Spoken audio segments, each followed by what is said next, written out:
Ethan Must Die was a lot of fun. I loved that mode. I hated that mode because it brought me back. It brought me back to fucking Ninja Gaiden days where just get fucked up till you figure it out. It's trial and error. I can't. Then you start over. Error games because it's. I don't want to say it's not about skill. I don't want to say that, but at a certain point, it really isn't about skill. It's just about the fact that you've played it so much and you've figured out every single thing because you've died so many times getting to that spot that you just know what to do at the end of it. Steve, that's skill. That is not. That is absolutely skill. You just described skill.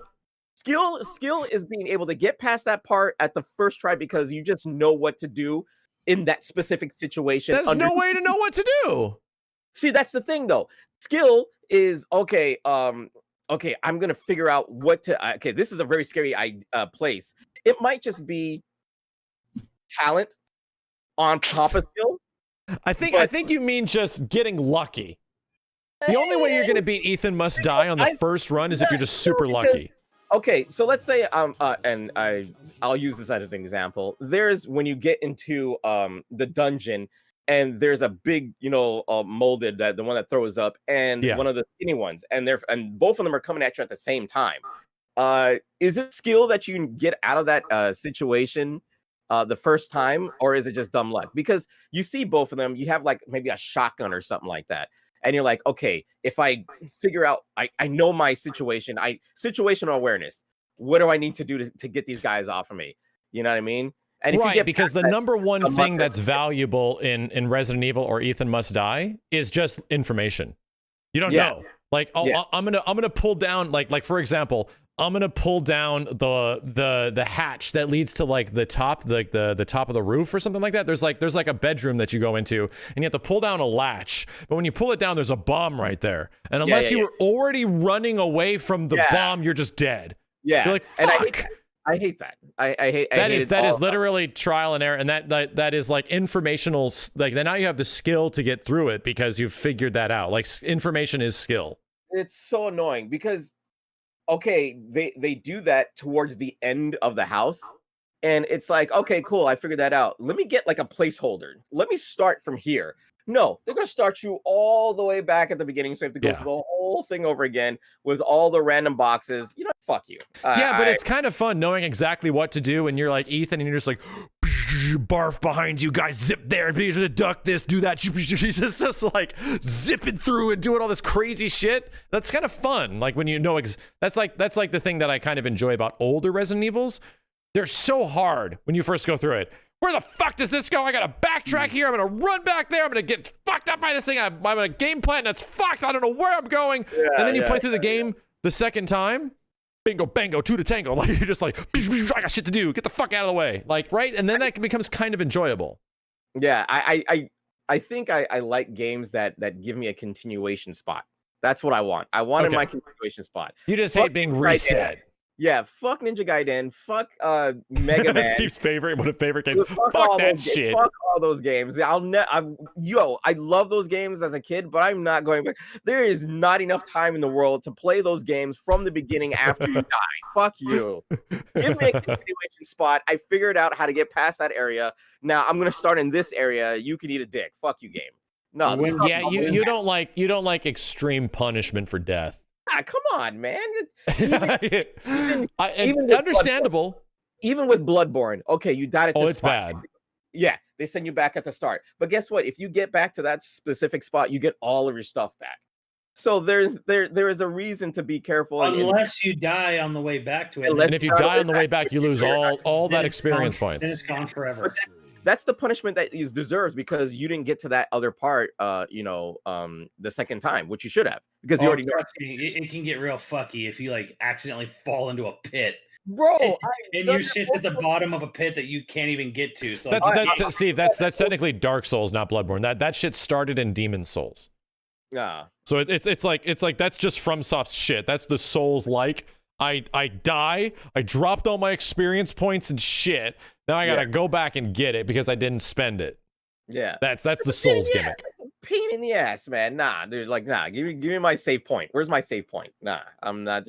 Imagine playing an RPG. Oh, you're Cloud. Oh man, I'm fighting Sephiroth. I got all this stuff. Oh man, Sephiroth kills me with one fucking move. Back to the beginning. All of your stuff is gone, and you start the game from the beginning. Let's go. That's exactly what that's like to me. Nah. Give me my. When's the legendary Ghosts and Goblins playthrough, Steve? Yeah, I'm gonna get on that. Yeah, when is that? Steve would love Ghosts and Goblins. Yeah. Steve He would have save points. Steve would hate us if we made him play Ghosts and Goblins. I'm starting that right away. Sounds like a great time, sure. Steve brings up an interesting point because it's actually a pretty it's an interesting thing for platformer fans, because there's two types of platform games where it's like you see what you have to do right when it's in front of you, and then it's just about can you execute. And then there's like platforms like Boshi shit, like Ghosts and Goblins really is, where it's just there's no way to know that this thing is randomly going to pop up under your feet and kill you. Trial and error.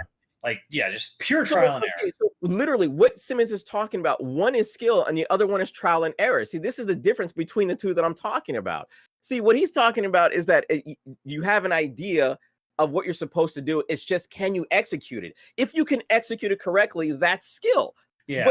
But if you are getting something that is literally no way of knowing that thing is there, and you die immediately, that's just dumb trial and error. There's no skill involved. It is just you knowing, oh yeah, well that's there because I've died from that before. Some people I think it's not.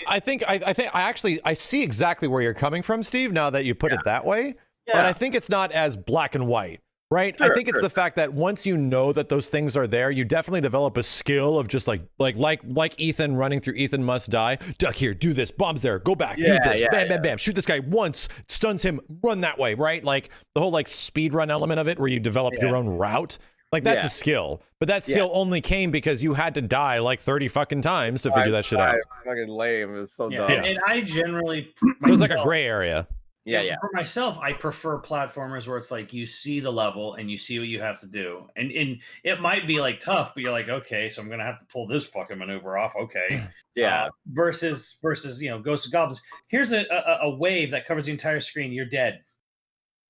Why am I dead? Well, you weren't standing on this patch of grass. Well, how was I supposed to know that? Yeah, how are you supposed to know that? You know, you fucking weren't. We keep dying until you figure it out. Put another quarter in, Jimmy. I mean, arcades used to do that all the time. Like, well, that was the bane of arcade games. That was the whole point of them, was that there was literally skill barriers where the only way you were going to figure out how to do this or not take damage or even beat this shit is if you just put in fucking more money. Yeah. Like, people like, I don't know.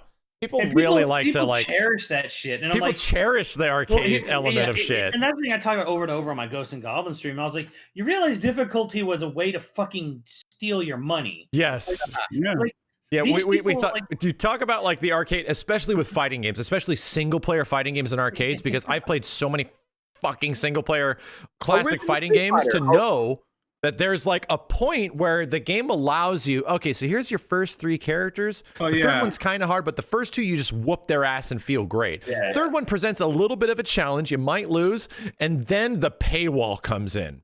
And then the 4th character, almost depending on, and like every fucking SNK game, almost every fucking Capcom game, it's really bad in SNK. SNK, there's like hard walls.